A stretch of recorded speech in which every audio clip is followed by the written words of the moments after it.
Good afternoon. Now, we have three brains that allow us to go from thinking to doing to being. Each brain is its own individual biocomputer with its own anatomy and own circuitry, its own physiology and chemistry. They even have their own history as well as their own sense of time and space. Now, the first brain, the neocortex, it's the newest brain in evolution. It's that walnut-shaped structure that sits on the outside with all of its folds and valleys in yellow there. It's the newest, the most evolved and highly specialized in human beings. Right under the neocortex is called the limbic brain, the chemical brain, the emotional brain, or the mammalian brain. It's about the size of a lemon, and it's responsible for regulating internal chemical order. Right in the back of the brainstem there in red is called the cerebellum, the reptilian brain. It's the oldest brain in evolution. It's the seat of the subconscious mind. Now, your brain is made up of about 100 billion neurons. If you took 100 billion sheets of paper and stacked them on top of each other, it would be 5,000 miles high. That's the distance from Los Angeles to London. Now, nerve cells possess the unique ability to store and communicate information between each other. So your neocortex, your thinking brain, is the seat of your conscious awareness. You're listening to me right now with your neocortex. And what the neocortex loves to do is to gather information. And every time you learn something new, you make a new synaptic connection in your thinking brain. That's what learning is. Learning is forging new connections. And every time you learn something new, your brain physically changes. So you read a book on how to ride a bicycle, you read a book on how to build a doghouse, you read a book on how to dance the salsa, how to cook French cuisine, how to become successful, how to be a better parent. And your brain literally upscales its hardware to reflect a new level of mind. The principle in neuroscience says this: nerve cells that fire together wire together. And as you begin to learn new information, you biologically wire that information into your cerebral architecture. So if learning is making new synaptic connections, then remembering is maintaining and sustaining those connections. And just like any relationship, the more you communicate, the more bonded you become. And neurons are exactly the same way. Now, once these neurons begin to fire and wire together, they actually form networks, what neuroscientists call neural networks. Now, neural networks are just gangs of neurons that have fired and wired together to form a community of neurosynaptic connections. It could be related to an idea, a concept, a memory, experience, a skill or behavior and action. But these networks actually have an electrochemical component. And if you want to see mind in action, watch this. That's a thought right there. Again. So you generate more electrical impulses in your brain in one day than all the cell phones on the planet put together. Now, the neuroscientific definition of mind is the brain in action. Mind is the brain at work. Mind is what the brain does. And because we have 100 billion neurons seamlessly pieced together, we can make the brain fire in different sequences, different patterns, and different combinations. And whenever we make the brain work differently, we're changing our mind.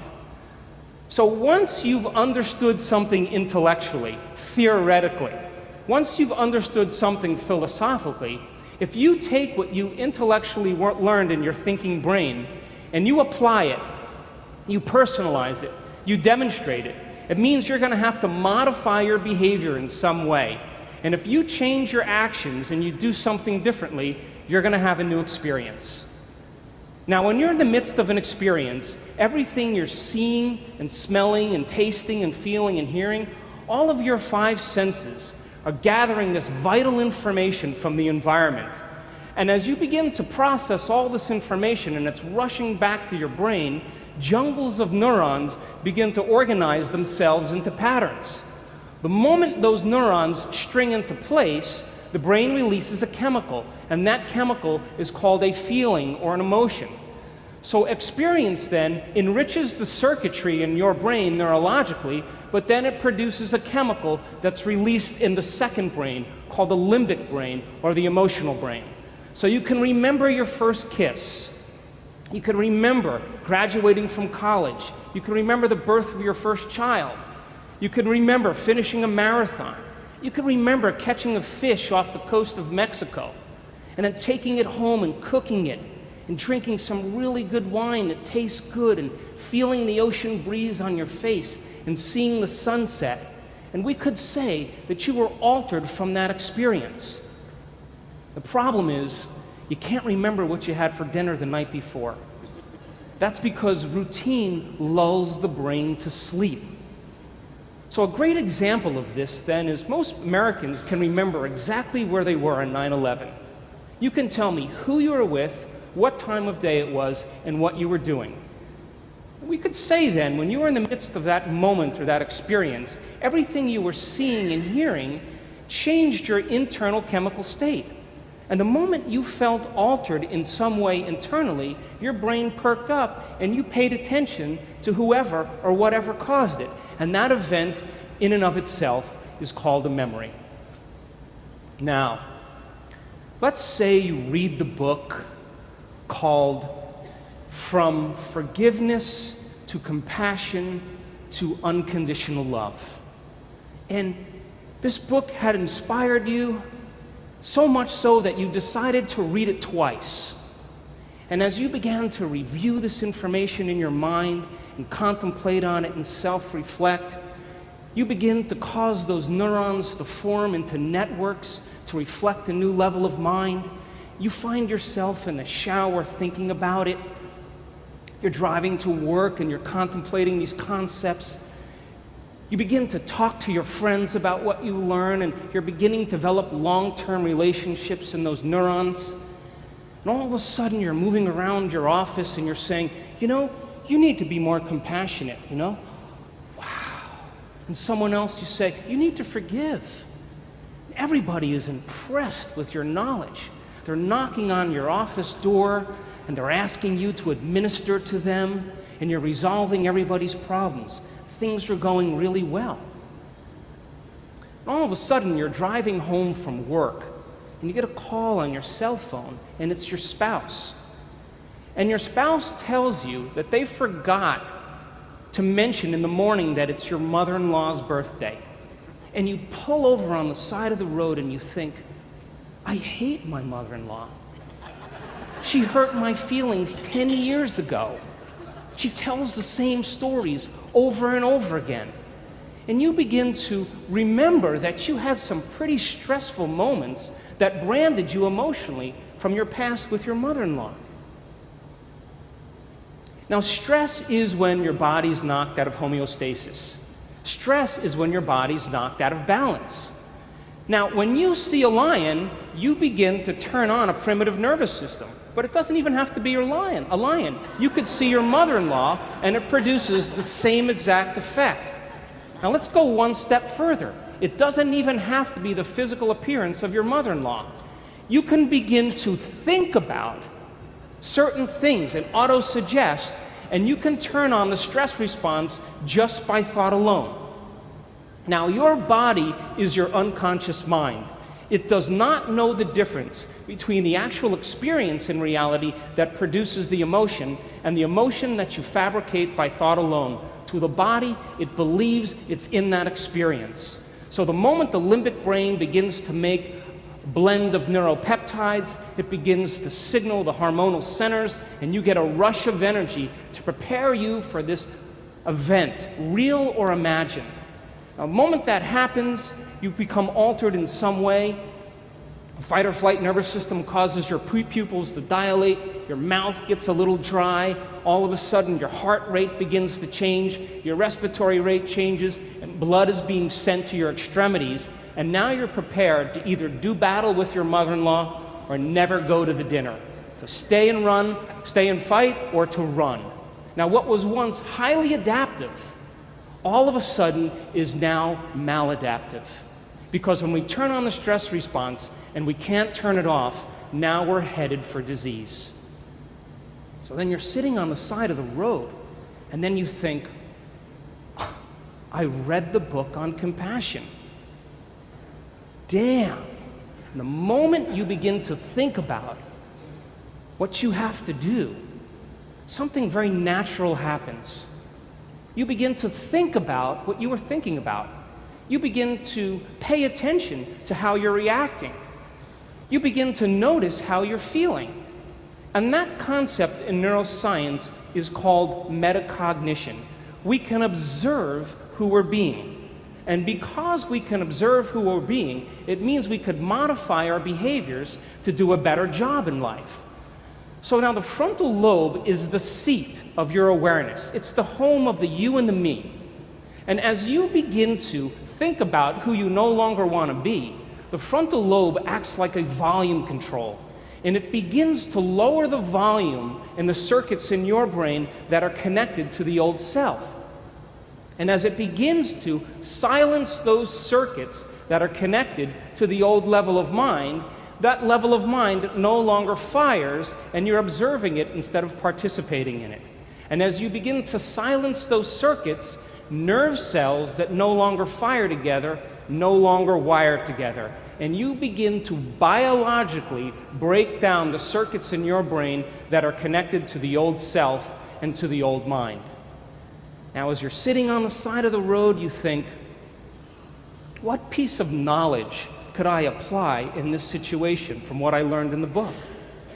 And as you begin to plan your actions, and you begin to think about a new way of being, and you begin to put yourself into the equation, your brain naturally begins to fire in new sequences and new patterns and new combinations. And whenever you make your brain work differently, you're changing your mind, because mind is the brain in action. And as the brain begins to fire in new ways and you produce a new level of mind, nerve cells that fire together wire together, and you begin to install the neurological hardware ahead of the actual experience. And now you have circuits in place to use when you get into that dinner. So now, as you ask yourself, what is compassion? And you begin to remember all these different things that you learned in the book, the frontal lobe, like a great symphony leader, begins to synchronize these circuits. And when it begins to produce a certain level of coherence, a certain level of mind, your brain naturally creates a hologram or an image. And that image then becomes the internal representation of what you are going to use when you walk into that dinner. We would call that intention. Now, there's a very, very unique shuffle that kind of goes on microscopically between different circuits in your brain. You're trying to fire this new thought called compassion. But remember, you fired and wired all these other circuits based on the last 10 years. So as you're beginning to fire this new thought, all these other thoughts are saying, you hate your mother-in-law, you don't want to go to that dinner, why don't you start tomorrow? This isn't a good time to do this. But if you persist with a certain amount of amplitude, and you put your attention behind that thought, sooner or later, that thought will be the strongest and loudest voice in your head. Now, the moment that becomes the loudest voice in your head, the brain has to seal that circuit more permanently.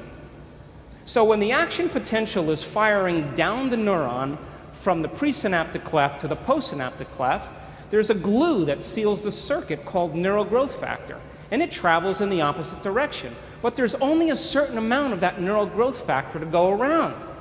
So it starts to steal the glue from the neighboring circuits. And when that happens, there goes your memory of your mother-in-law hurting your feelings 10 years ago. There goes the thought that you hate her. There goes the impatience. There goes the intolerance. And the only signal now that's traveling to that neuron is called compassion.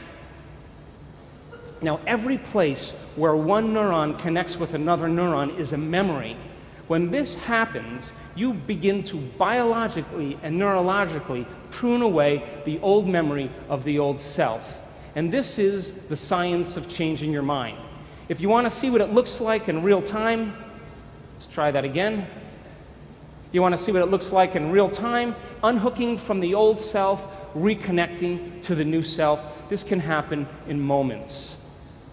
Now, get back on the road, you make your U-turn, You're heading to the dinner.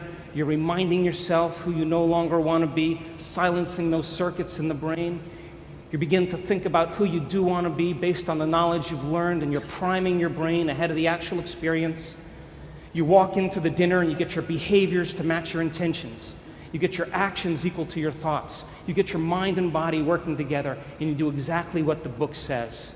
The moment that happens, all of a sudden, you feel compassion.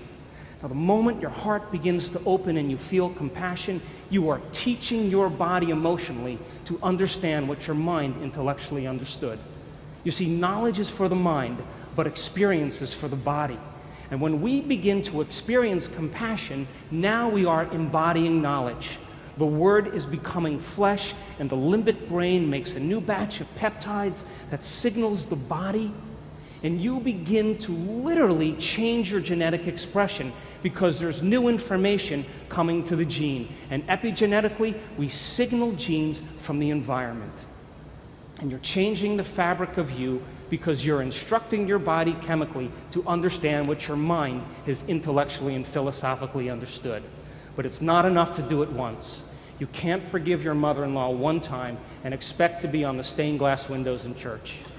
You got to be able to repeat the experience. You got to be able to do it over and over again. You have to do it so many times that you no longer have to think about it.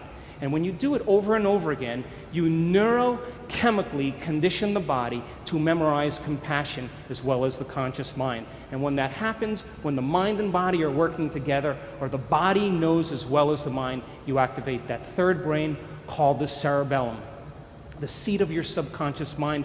You've practiced it so many times that you know how, but you don't know how you know how. It's automatic. It's second nature. It's easy. It's a habit. It's a skill. It's an automatic behavior. And when you get to this level of memorizing an internal chemical order, a level of innate now, it's so innate in you that it's who you are. When you get to that point where no person, no thing, no experience can remove you from it, because you have sustained this level of coherence, now you're in a state of being. And so the way we transform the world is we transform ourselves. And when we're in that state of being, we give people permission to do the same. Thanks for listening.